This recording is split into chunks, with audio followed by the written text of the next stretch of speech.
വിമർശകർ ഉന്നയിക്കുന്ന മറ്റൊരു കാര്യം,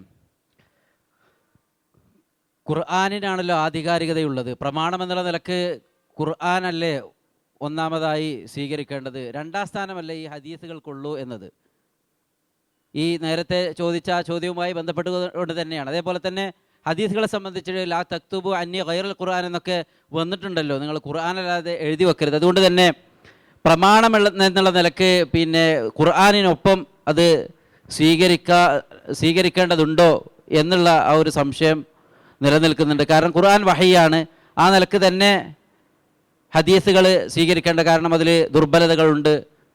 എന്താണ് അതിൻ്റെ വ്യക്തത? അസ്സലാമു അലൈക്കും വറഹ്മത്തുള്ളാഹി.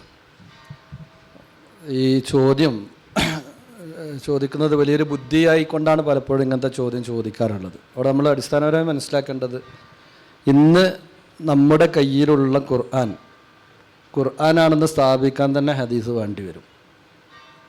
നമ്മുടെ കയ്യിലുള്ള ഖുർആനാണെന്ന് സ്ഥാപിക്കാൻ തന്നെ ഹദീസ് വേണ്ടി വരും. കാരണം നബി സല്ലല്ലാഹു അലൈഹി വസല്ലമക്ക് അവതരിച്ച ഖുർആനിലെ ഒന്നാമത്തെ സൂറത്ത് ഏതാണ്? ഇഖ്റ ബിസ്മി റബ്ബിക്കല്ലദീ ഖലഖാണ്. നമ്മളെ കയ്യിലുള്ള ഖുർആനിലെ ഒന്നാമത്തെ സൂറത്ത് ഏതാ? ഫാത്തിഹയാണ്. അപ്പോൾ ഈ ഫാത്തിഹയുള്ള ഖുർആൻ ശരിയാണെന്ന് പറയാൻ എന്താ തെളിവ്? ഖുർആനിൽ വല്ല ആയത്തുണ്ടോ? അല്ലെങ്കിൽ ഇന്ന സൂറത്താണ് ഒന്നാമത്തെ സൂറത്ത്, ഇന്ന സൂറത്ത് രണ്ടാമത്തെ സൂറത്ത് എന്ന് ഖുർആനിൽ കണ്ടെത്താൻ കഴിയില്ല. അപ്പോൾ പ്രമാണം എന്നുള്ള നിലക്ക് നോക്കുമ്പോൾ നമ്മൾ ഒന്നാം പ്രമാണം രണ്ടാം പ്രമാണം എന്നൊക്കെ പറയുന്നത് അതിൻ്റെ സ്ഥാനത്തെ ഉയർത്തുവാനും താഴ്ത്തുവാനും ഒന്നല്ല. ഹദീസിൽ അല്ലാഹു റസൂൽ സല്ലല്ലാഹു അലൈഹി വസല്ലമ പറഞ്ഞതും അതുപോലെ തന്നെ വിശുദ്ധ ഖുർആനിൽ വന്നതൊക്കെ ആയിട്ടുള്ള കാര്യങ്ങൾ എടുത്തു നോക്കുമ്പോൾ ഫഇൻ തനാസഅതും ഫീ ഷൈഇൻ ഫറുദ്ദൂഹു ഇലല്ലാഹി വർ റസൂൽ എന്ന് പറയുമ്പോൾ ആദ്യം പറഞ്ഞത് ഫറുദ്ദൂഹു ഇലല്ലാഹ്, റുദ്ദൂഹു ഇലല്ലാഹ് എന്ന് പറയുമ്പോൾ ഖുർആനിലേക്ക് മടക്കുക. അപ്പോൾ ഖുർആനിൽ തന്നെ അതിൻ്റെ ഉത്തരമുണ്ട് എന്നുണ്ടെങ്കിൽ പിന്നെ അത് ഹദീസിലേക്ക് പോകേണ്ട ആവശ്യമില്ല. കാരണം ഖുർആനിൽ ചില കാര്യങ്ങൾ വ്യക്തമായി പറയുന്നുണ്ടാവും, ചിലതിൽ സൂചനകളെ നൽകുന്നുണ്ടാവും. ആ സൂചനകൾ കൊണ്ട് മാത്രം എന്താവുകയില്ല, ചില കാര്യങ്ങൾ ബോധ്യമായി കൊള്ളണമെന്നില്ല. അപ്പോൾ ഫറുദ്ദൂഹു ഇലർ റസൂൽ, റസൂലിലേക്ക് മടക്കുക എന്ന് പറഞ്ഞു. ആ റസൂലിലേക്ക് മടക്കുക എന്ന് പറയുന്നത് നബി സല്ലല്ലാഹു അലൈഹി വസല്ലമ ജീവിച്ചിരിക്കുന്ന കാലഘട്ടത്തിലാണെങ്കിൽ നബിയുടെ അടുക്കലേക്ക് തന്നെ നേരിട്ട് ചെല്ലുകയും നബിയോട് കാര്യങ്ങൾ ചോദിക്കുകയും വ്യക്തത വരുത്തുകയും ചെയ്യലാണ് എങ്കിൽ, നബി സല്ലല്ലാഹു അലൈഹി വസല്ലമ വഫാത്തായതിനു ശേഷം നബിയിലേക്ക് മടക്കുക എന്നതുകൊണ്ട് ഉദ്ദേശിക്കുന്നത് നബി സല്ലല്ലാഹു അലൈഹി വസല്ലമ പഠിപ്പിച്ചിട്ടുള്ള ഈ നബിയുടെ വചനങ്ങളിലേക്കും പ്രവർത്തനങ്ങളിലേക്കും ഒക്കെ മടക്കുക എന്നതാണ് അതുമായി ബന്ധപ്പെട്ട് നമ്മൾ മനസ്സിലാക്കേണ്ടത്. മാത്രവുമല്ല, ഇവിടെ ആമുഖ ഭാഷണത്തിൽ സൂചിപ്പിച്ചതുപോലെ വമാ യൻതിഖു അനിൽ ഹവാ ഇൻ ഹുവ ഇല്ലാ വഹ്യുൻ യൂഹാ, വിശുദ്ധ ഖുർആനിൽ അല്ലാഹു സുബ്ഹാനഹു വ തആല സൂറത്തുൻ നജ്മിലൂടെയാണ് അത് പറഞ്ഞത്. അഥവാ നബി സല്ലല്ലാഹു അലൈഹി വസല്ലമ സംസാരിക്കുന്നത് സ്വന്തഷ്ടപ്രകാരമല്ല, തന്നിഷ്ടപ്രകാരമല്ല. ഇൻ ഹുവ ഇല്ലാ വഹ്യുൻ യൂഹാ, വഹയിൻ്റെ അടിസ്ഥാനത്തിലാണ് റസൂലുള്ളാഹി സ്വല്ലല്ലാഹു അലൈഹി വസല്ലമ സംസാരിക്കുന്നത് എന്നാണ്. അപ്പോൾ ഇതിൻ്റെ അടിസ്ഥാനത്തിൽ തന്നെ അത്തിഉല്ലാഹ വ അത്തിഉർ റസൂൽ, അതുപോലെ തന്നെ വലാ തുഖദ്ദിമു ബൈന യദയില്ലാഹി വ റസൂലിഹി എന്നൊക്കെയുള്ള ധാരാളം ആയത്തുകൾ വിശുദ്ധ ഖുർആനിൽ കാണാൻ കഴിയും. ഇതൊക്കെ അറിയിക്കുന്നത് ഹദീസ് പ്രമാണം തന്നെയാണ് എന്നാണ്. നേരത്തെ പറഞ്ഞു ഹദീസിൻ്റെ കൂട്ടത്തിൽ ലഈഫ് ഇല്ലെന്ന്.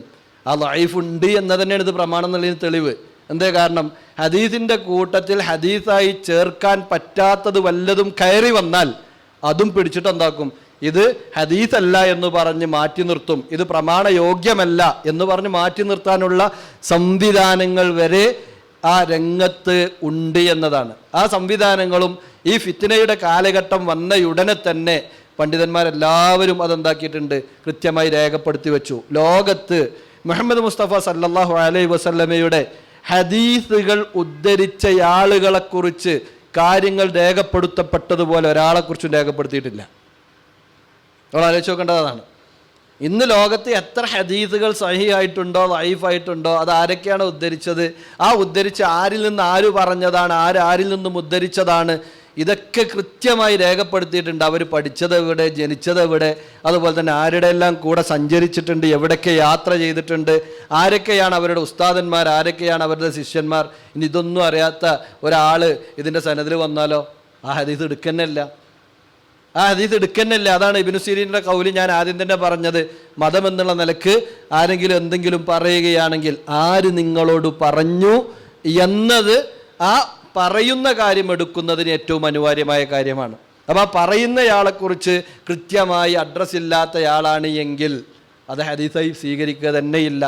അപ്പോൾ അതുകൊണ്ട് തന്നെ നമ്മൾ മനസ്സിലാക്കേണ്ടത് റസൂലുള്ളാഹി സ്വല്ലല്ലാഹു അലൈഹി വസല്ലമയിൽ നിന്ന് ഒരു കാര്യം സ്ഥിരപ്പെട്ടു വന്നാൽ വിശുദ്ധ ഖുർആനിലൂടെ അത് എങ്ങനെയാണോ സ്ഥിരപ്പെട്ടത് അതുപോലെ തന്നെ അത് സ്ഥിരപ്പെട്ടതായി കൊണ്ടാണ് മനസ്സിലാക്കേണ്ടത്. അതുപോലെ തന്നെ സ്ഥിരപ്പെട്ടതായി കൊണ്ടാണ് അത് മനസ്സിലാക്കേണ്ടത്. പ്രമാണം എന്നുള്ള നിലക്ക് ഒന്നാം സ്ഥാനം വിശുദ്ധ ഖുർആനിന് തന്നെയാണുള്ളത്, യാതൊരു സംശയമില്ല.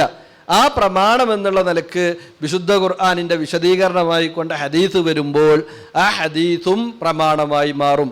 അപ്പോൾ നമുക്കറിയാം, നേരത്തെ പറഞ്ഞ പോലെ തന്നെ ഇപ്പം നിസ്കാരവുമായി ബന്ധപ്പെട്ട 5 നേരം നിസ്കരിക്കണം എന്നുള്ള 5 എവിടെ കിട്ടിയിട്ടുള്ളത്? ഖുർആനിലുണ്ടോ എന്നുള്ളതാണ്. ഖുർആനിൽ 5 സമയത്തെ സംക്ഷിപ്തമായി 3 ആയിട്ടാണ് പറഞ്ഞിട്ടുള്ളത്. എന്നാൽ അതിനെ 5 എന്ന് കൃത്യമായി കൊണ്ട് തന്നെ കൃത്യമായി പറഞ്ഞിട്ടുള്ള ഹദീസിലാണ്. അപ്പോൾ ഹദീസ് പ്രമാണമാവുകയില്ല എന്ന് പറഞ്ഞാൽ ആദ്യഘട്ടത്തിൽ ഇസ്ലാമിൻ്റെ തൂണുകളുടെ കൂട്ടത്തിലെ 2ാമത്തെ തൂണായ നിസ്കാരത്തിന് തന്നെ എന്താക്കാണ്, അതിൻ്റെ കടക്ക് തന്നെ കത്തിവെക്കുന്ന അവസ്ഥയാണുള്ളത്. ഹദീസ് പ്രമാണമല്ല എന്ന് പറഞ്ഞു പോയ ആൾക്കാർ ആദ്യം 3 വക്ത് നിസ്കരിച്ചാൽ മതി എന്ന് പറഞ്ഞു. പിന്നെ അവർ പറഞ്ഞത് നിസ്കാരം എന്ന് പറഞ്ഞാൽ തന്നെ അതിനിപ്പോൾ റുക്കോയും സുജൂദും ഖിയാമൊക്കെ ഉള്ള നിസ്കാരം ഖുർആനിലില്ല, അത് അള്ളാഹിനെ ഓർക്കാൻ വേണ്ടിയാണ്. അപ്പോൾ എപ്പോഴെങ്കിലൊക്കെ ഒരു 24 മണിക്കൂറിൻ്റെ ഇടയ്ക്ക് എന്നിട്ട് അള്ളാഹുവിനെ ഞാൻ ഓർത്തു എന്ന് മനസ്സ് കൊണ്ടുവന്നാൽ തന്നെ നിസ്കാരം കഴിഞ്ഞു. ഇങ്ങനെ ഇതിനെ ഇല്ലാതെയാക്കുവാൻ, ഇസ്ലാമിനെ ഇല്ലാതെയാക്കുവാനുള്ള ശ്രമങ്ങളാണ് ഇതിലൂടെ ചെയ്യാറുള്ളത് എന്നതാണ്. ഇവിടെ നമ്മൾ മനസ്സിലാക്കേണ്ടത് ഈ ഹദീസ് പ്രമാണമല്ല എന്ന് പറഞ്ഞു വന്ന ആളുകളൊക്കെ പിന്നീട് ഖുർആനിൻ്റെ പ്രാമാണികതയെയും ഘട്ടം ഘട്ടമായി ചോദ്യം ചെയ്തിട്ടുണ്ട്. ഇപ്പോൾ ഈ ഹദീസിൻ്റെ പ്രാമാണികതയെ ചോദ്യം ചെയ്യുമ്പോൾ നമ്മൾ മനസ്സിലാക്കേണ്ടത് ഇത് ഇസ്ലാമിൻ്റെ അടിസ്ഥാനത്തെയാണ് അതിലൂടെ ചോദ്യം ചെയ്യുന്നത് എന്നുള്ളതാണ്. മാത്രമല്ല ഹദീസുകളുടെ കൂട്ടത്തിൽ ഹദീസുകളെ മുത്തവാത്തിർ, ആഹാദ് എന്നൊക്കെ പറഞ്ഞിട്ട് ചില ആളുകൾ കൊണ്ടുവന്നു. ഇതും നമ്മളിതിൻ്റെ കൂട്ടത്തിൽ നിന്ന് മനസ്സിലാക്കേണ്ട കാര്യമാണ്. മുത്തവാത്തിർ എന്ന് പറഞ്ഞാൽ എണ്ണമറ്റ സനദുകളിലൂടെ, പരമ്പരകളിലൂടെ വന്ന ഹദീസുകളാണ്. അത്ര എണ്ണം ആളുകൾ ഒരിക്കലും തന്നെ ഒരുമിച്ച് കളവ് പറയുക എന്നത് അസംഭവ്യമാണ് എന്ന രൂപത്തിൽ എണ്ണമറ്റ ആളുകളിലൂടെ ഹദീസുകൾ ഉദ്ധരിക്കപ്പെടുമ്പോഴാണ് അതിന് മുത്തവാത്തിർ എന്ന് പറയാം. എന്നിട്ട് ഈ ആളുകൾ ഇത് വേർതിരിച്ചത് എന്തിനാന്ന് വെച്ച് കഴിഞ്ഞാൽ, ഇവർ ഫിലോസഫിയുടെ പിന്നാലെ പോയപ്പോൾ ഫിലോസഫിയുടെ ചില അടിസ്ഥാന തത്വങ്ങളെ ഇങ്ങോട്ട് കൊണ്ടുവന്ന് പ്രമാണങ്ങളെ മൊത്തം ഈ ഫിലോസഫിയിലൂടെ നോക്കിക്കണ്ടപ്പോൾ അവർ പറഞ്ഞു, ഒരു വിശ്വാസകാര്യത്തിന് ഒരു ഹദീസ് തെളിവാകണമെങ്കിൽ അത് മുത്തവാത്തിറാകണം. ആഹാദായി വന്ന ഹദീസുകൾ, ആഹാദ് എന്ന് പറഞ്ഞാൽ ചിലപ്പോൾ ഏകറാവി പരമ്പര എന്നൊക്കെ പറയും, അത് കേട്ടാൽ വിചാരിക്കും ഒരു റാവി അതിനുള്ളൂ എന്ന്. അല്ല, ആഹാദ് എന്ന് പറഞ്ഞാൽ അതിൽ 1 ഉള്ളതുണ്ടാവും, 2 ഉള്ളതുണ്ട്, 3 ഉള്ളതുണ്ട്.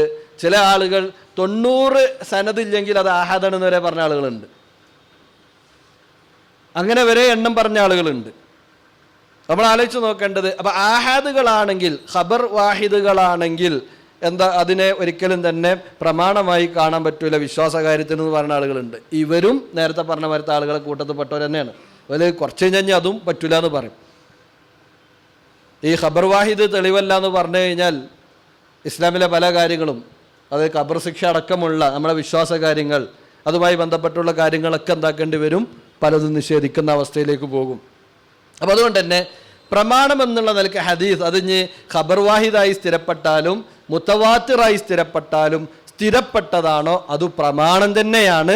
അവിടെ അഖീദക്ക് എന്നോ അതുപോലെ തന്നെ കർമ്മശാസ്ത്രത്തിന് എന്നോ വ്യത്യാസമില്ല. ഇനിയിപ്പോൾ കർമ്മശാസ്ത്രം തന്നെ എടുക്കുക, കർമ്മശാസ്ത്രത്തിൻ്റെ ഉള്ളിലൊരു വിശ്വാസം ഉണ്ടല്ലോ, അപ്പോൾ അതിനത് പറ്റുമോ?